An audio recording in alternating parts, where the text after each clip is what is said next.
We in public television are proud of Fred Rogers, and I'm proud to present Mr. Rogers to you now. Fred. All right, Rogers, you got the floor.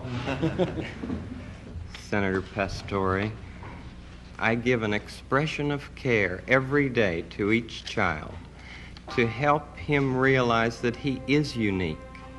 I end the program by saying, you've made this day a special day by just your being you. There's no person in the whole world like you, and I like you just the way you are. And I feel that if we in public television can only make it clear that feelings are mentionable and manageable, we will have done a great service for mental health. Could I tell you the words of one of the songs which I feel is very important? Yes. I can stop when I want to, can stop when I wish, can stop, stop, stop anytime. And what a good feeling to feel like this, and know that the feeling is really mine. Know that there's something deep inside that helps us become what we can. For a girl can be someday a lady, and a boy can be someday a man. I think it's wonderful. I think it's wonderful. Looks like you just earned the $20 million.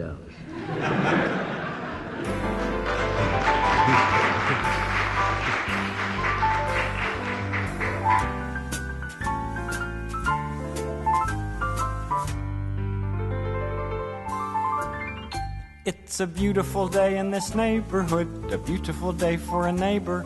Would you be mine? Could you be mine? It's a neighborly day in this beauty wood, a neighborly day for a beauty. Would you be mine? Could you be mine? I have always wanted to have a neighbor just like you. I've always wanted to live in a neighborhood with you, so let's make the most of this. To have a positive impact on people's lives, on young people's lives especially, I think that's the message that came through. If we can make the world a safer place, especially for our young people, and let them know that they are heard, just as true today as it was 50 years ago. We are in the third smallest public television market in the country. There are 210 media markets in the United States, and we are in market number 195. Homework Hotline is a resource for local kids to take advantage of if they have issues with both science and math. You've got homework problems, you don't know the answer, you can talk to the folks who are on Homework Hotline. They'll help you get to the right answer. We have volunteers and interns come in and work all the different positions, cameras and audio, and we just have a really good time. Well, there's nothing really like directing live television because anything can happen. You need to be prepared, and there's a tremendous amount of adrenaline. I think that there's good energy with the crew who is directing and floor directing and all this sort of thing behind the scenes. You know, camera one goes here, and then while it's on that shot, you're telling camera two to do something else, then you go to it. It's a rhythm. I think it's important when I get new volunteers because it's all new to them, so they have that excitement, and then that excitement funnels back to me just to see them, you know, when the cameras are on and the lights are up, and they've never seen the TV studio, and they have the big eyes where they don't know what is happening, and they're kind of nervous about participating, and then once they get in, you know, sometimes you can't pry their hands off the cameras. If you take a look at the community that we're in, there are a lot of problems. Care is where the solution is going to start. So again, I think Mr. Rogers was pretty spot on. Thank you, and now your work here is done. I started here right at the end of September of 2017. The beautiful part of it is I come in with my idea of what it is I'm going to get accomplished today, and I would say there's just as good a chance that that's not going to happen as it is, because there are so many interesting things that happen throughout the day. One day I may be out shooting video, another day I'm going to be directing live television, another day I'm going to be out editing. In a nutshell, it's a careful plan that I put in place that gets thrown out the window as soon as I get in, and then we just kind of go from there. I'm pretty lucky to have a team together that's working together. We're all rowing in the same direction. And us getting together like this, it's just kind of a go around the room and tell us what's going on kind of thing, and ideas start flying around. I like coming in here and just, so what you got for me today? That's kind of the way I look at it. And more often than not, they got something, and it's going to be interesting. We can do what we do because we're not afraid to take chances. We don't know that it can't be done. Let's just look at it that way. Go team! There were a group of people, this goes back to 1962, who recognized that educational television was something that could serve this small, very remote community. During World War II, all of the TV licenses in the United States were frozen. There was no chance of anybody getting a TV station here. After the war was over, Bill Smullen and a group of people put together the license for Channel 3. In the mid-1960s, the Federal Communications Commission decided that because of the population base, there could be only 3 television stations serving the north coast of California. At that time, the present commercial stations had already been established. KIM in 1953, KVIQ in 1958. In April of 1969, KEET began broadcasting. The first studio was at 6th and D Streets. That used to be called the Radio Center. KEET was in a little garage that was vacated by the phone company. We had HB Cable TV on one side and KIM TV on the other side. People were constantly walking through our studio from one place to another in the middle of productions and things, just get from one job to another. It was like a little traffic jam sometimes. You know, it wasn't bad for those days, except all the equipment we had was old, antiquated stuff that was hand-me-down from KVIQ and from KIM. Well, I think you can take it back to when KEET was first born, with gifts from the 2 commercial stations, with out-of-service equipment that had been dated or aged. It's a tough way to fly. KEET, which had always operated in the red, was forced to move their studios to the unlikely location of Sacred Heart Elementary School. All of a sudden, we were told that we had to not only move and leave our studios because they weren't available anymore, but we had to also move our transmitter. Our transmitter moved from the KIM site to the KVIQ site, and our studios moved from 6th Street in Eureka out to Sacred Heart. Bear in mind that we are operating here with a paid staff of 4 persons. This is unheard of in the television industry. We had 3 classrooms. One was a studio, one was offices, and one was engineering or technical areas. And it was a little isolated, being out in little town, but it worked well for us. The fire was actually in this building that we're in now.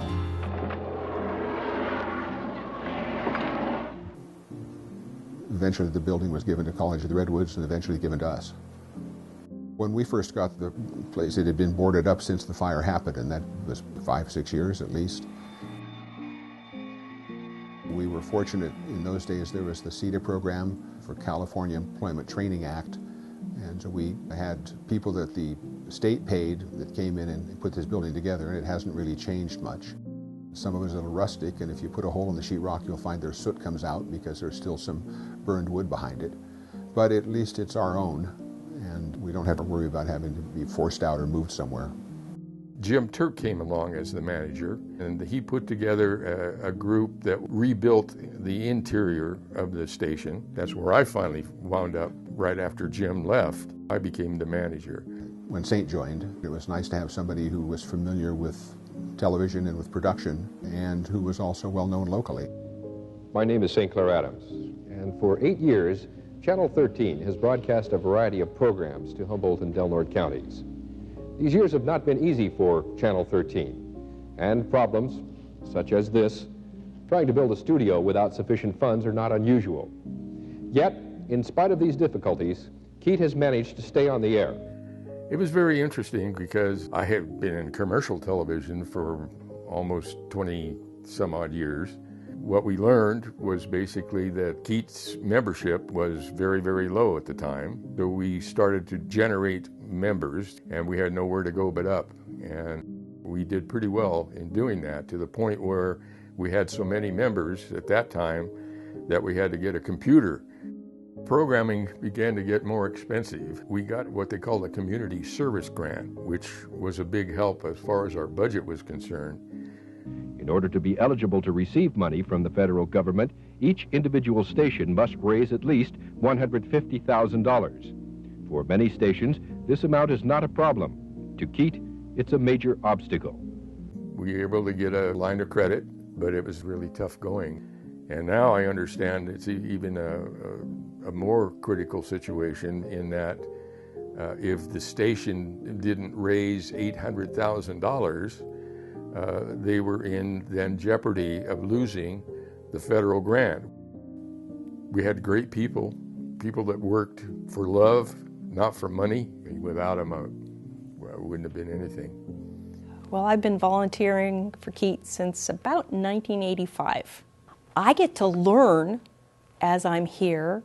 I get to have fun. I get to be with the community. I get to help put a message out there that can bring people in and join people together. I took a class from St. Clair Adams. It was a TV production class, and at the time I had a girlfriend who was on the board. She volunteered for auction and asked me if I was interested. It gives me gratification to volunteer. It brings me joy. I became the auctioneer, going once, going twice. I first got involved with KEET about 12 years ago with the beginning of Homework Hotline. So I was asked to come in the beginning stages and delightfully became a host and also a science content advisor. So for me, every show, there's several hours of planning and finding and organizing and trying to make it a little better. It was very different, kind of nerve-wracking. Getting to know the background and see a studio in action was totally an eye-opener. I think the cool thing is how many students have said that they watch it with their little brothers and sisters. I think that's the best. One of the things that I love about KEET is that every crazy idea we had, they would be like, well, sure, we could try that. I am producing and directing a documentary, a feature-length documentary. I cannot imagine getting this opportunity in the city or anywhere else. That has been welcomed with open arms, so that's huge for me. I'm doing things that I wanted to do and didn't think or didn't know that I could, and the support of the station has allowed me the opportunity to do that. It's pretty awesome. I think the first time we came into the studio, I was amazed by the number of people. There's so much happening in such a small space and in such a small community. I like volunteering for KEET. It's not usually something I do. It's kind of out of my comfort zone because I'm really shy. He dragged me to one of the auctions, and after the first night, I was totally ready to go the entire week. So it's a lot of fun, and the people are fun to work with. And now you look forward to the next KEET auction. I do. I got involved 30 years ago because of my wife. We were dating and she said, hey, let's go work at KEET. I loved it and we've been doing it ever since. I have literally done every job at KEET. I've floor directed, I've run camera, I've done audio, I've done the board, and I've directed. What I put into it, I get out of it. Public television was created in this country so that everyone could have access to media. Public broadcasting educates people. A strong country, a strong community, it's an educated community. We are a mighty county. We are a mighty rural area in Northern California, and we have done amazing things. And I think, a small station in a very backwoods part of the world can have such profoundly good programs. Ready to Learn was Susan Stevens' job. She really developed it herself and got a lot of grants as a result. When I was there, I got a grant for $4,000 for this project called Ready to Learn. And it was to help teach people how to use children's programming specifically and to really get the educational part out of it. Probably one of my proudest moments ever was when I received the Mr. Rogers Trolley Award. I think it was the second one ever given for outreach based on Mr. Rogers programming. Here's my trolley. I keep it at my office here at City Hall. Are we taking care of our own homes and neighborhoods? I would definitely say that I would not be where I am now without KEET. That connected me in a way that will stay with me forever. KEET has been involved in so many events, from the local programming. The election forums are critical in there. They're so very important to keeping us vital and engaged and supporting the foundations of democracy. I know that always sounds like it's highfalutin language, you know, the foundations of democracy, but it's very real. We were the only ones that really broadcast the different debates from the local councils and supervisors and congressmen and California senator. The skateboard park, obviously I have 4 teenage boys at home and they like... We tried to be fair in everything that we ever put on the air as far as the balance. I'm drawn to KEET possibly because I'm a librarian. And information, real information, is so important. It's hard to overvalue, especially these are overheated times that we live in. And to have documentaries, to have nonfiction programs, I think that is something that we have to protect and we have to value and we have to sustain it because we need to have these resources and we need to have the local aspect of the resources. KEET's more than television, it's our community. Part of who we are is that very gritty kind of pulling yourself up by the bootstraps, getting it done kind of group. And so whatever we put in front of us in terms of challenges, we manage to scrape by a lot. We give at a per capita rate that is about 4 or 5 times greater than the national average, and that tells you something. We don't have a lot of people here, but the people who are here really, really support KEET, and they love what KEET does and how it affects their friends and their neighborhood and their family and their children. And they give to keep KEET on the North Coast. And that's inspiring. I mean, that's inspiring for any organization to have people that want to make life better for themselves and their neighbors. Funding for this program was provided by the Corporation for Public Broadcasting. CPB exists to administer the federal grants. It's about 40% of our budget, so that's pretty hefty. We've already gone through the waivers that CPB grants when you don't hit the minimum amount of funding. We've always struggled to find funds. Members per capita in a small community is just not as much money as fewer members in a large community. There are some stations that if they lost their federal funding, yeah, they'd take a hit, but it's not going to put them out of business or anything like that. But there are a whole lot more of them that if they were to lose their federal funding, they're not ready. It's not a question of whether the community is philanthropic or not. That's not the case. It is a question of available resources. Being a station, a little station that could, we are constantly challenged by this very large amount of money that we have to raise. So we are vulnerable. If we lose this, we lose a part of our local character. We lose part of the thread that holds us together as a community. To lose that local connection means we lose a little part of ourselves.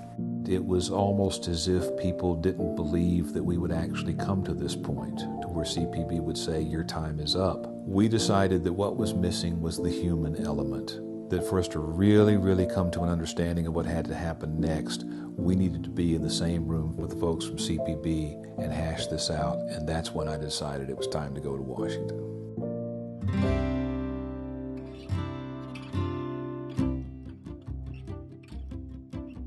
I flew into not only the middle of the federal government shutdown, but also one of the biggest winter storms that had hit the D.C. area in a long time. With the snowstorm, we weren't sure that the meetings were actually going to take place, especially with CPB. They were so excited to see us at PBS headquarters like we were celebrities. That was really interesting, especially when the CEO comes in and sits down with us. It's like, we didn't expect that. The importance of public broadcasting across the country is significant, but I think that the work that we do in rural communities is probably the most important. My hope is that everyone joining arms together will ensure the future of this great station.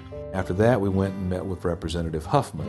I think showing up in the Capitol, explaining why this is such a challenge in rural communities is the only way that we're going to get through to members of Congress. Many of them don't represent rural areas, and they think, to them, $800,000 doesn't sound like that much. I know that KEET and the community that supports KEET has been working very hard to come as close as possible to those fundraising targets. I think that's an important part of the response here. But, we may need to revisit the policy side of this too, and I'm certainly ready and willing to go to bat to the extent that I can for waivers or for changes to make this a little more reasonable. That's a tall order to raise that much money in a small rural community. We're not sure that we will be able to get waivers or to change these rules. You hate to see a community like this lose its public broadcasting because of that.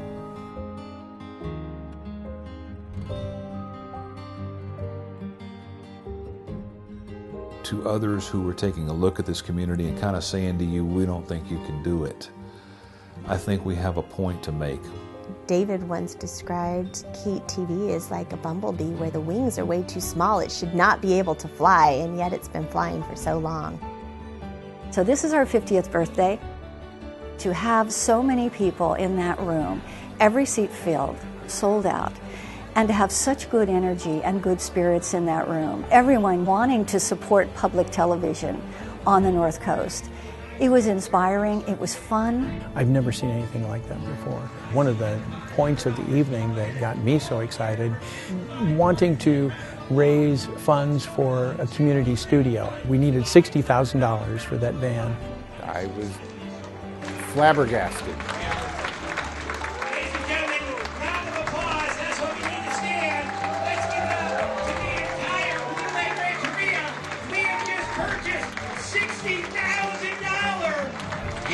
We received enough donations to get a production truck.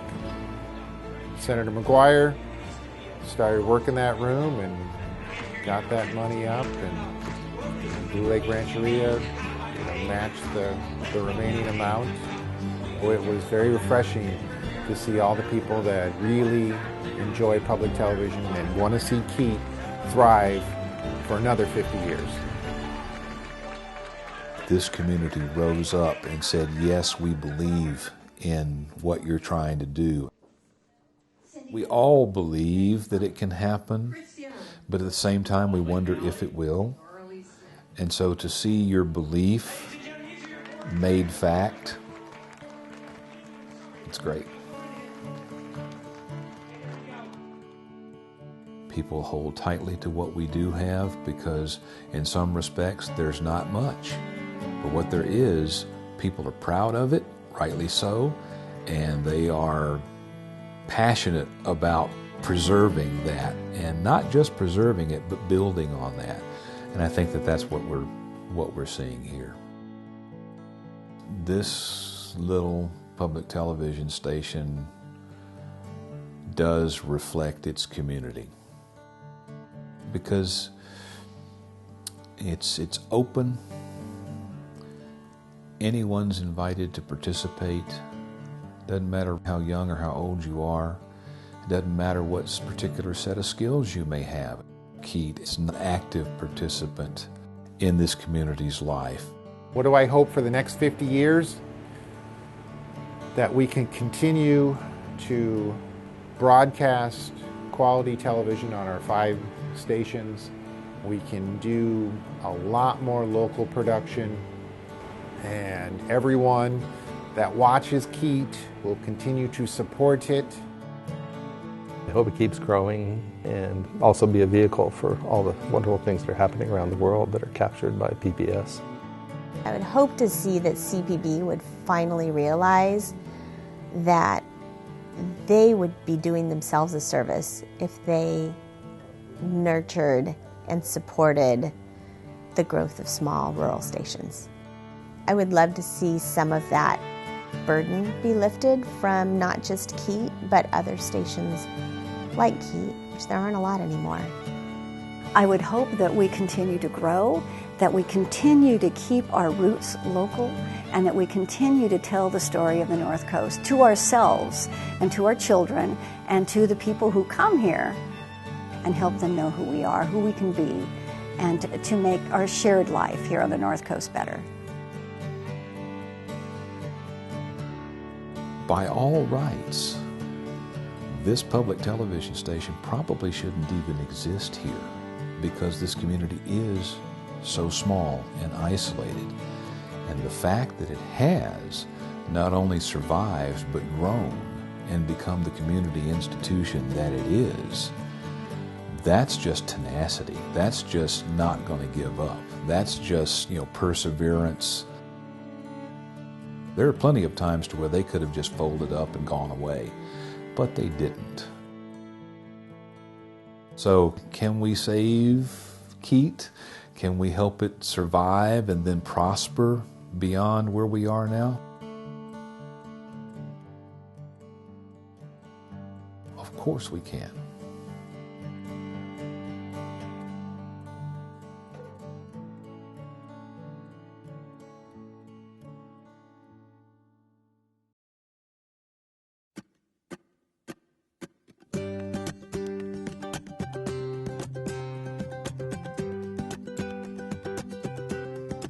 I love KEET TV and always will. Happy anniversary, KEET TV. Happy 50th anniversary, KEET TV. Happy 50th anniversary, KEET TV. Well done. I love KEET TV. I love KEET TV. I do. I love KEET TV. Happy 50th anniversary, KEET TV. Happy 50th anniversary, KEET TV. Happy 50th anniversary, KEET TV. Happy 50th anniversary, KEET TV. Happy 50th birthday, KEET TV. Happy anniversary, Channel 13, from all your friends on Sesame Street. Happy 50th anniversary, KEET TV. I'm sure their future is going to be bright. If you love quality public television, please donate to KEET now.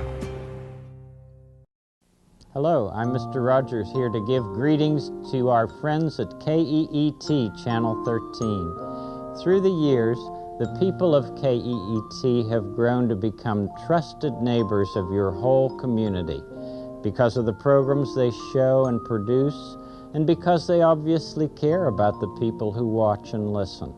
So won't you join everyone in our neighborhood in saying happy anniversary to KEET Channel 13. Happy anniversary and many happy returns.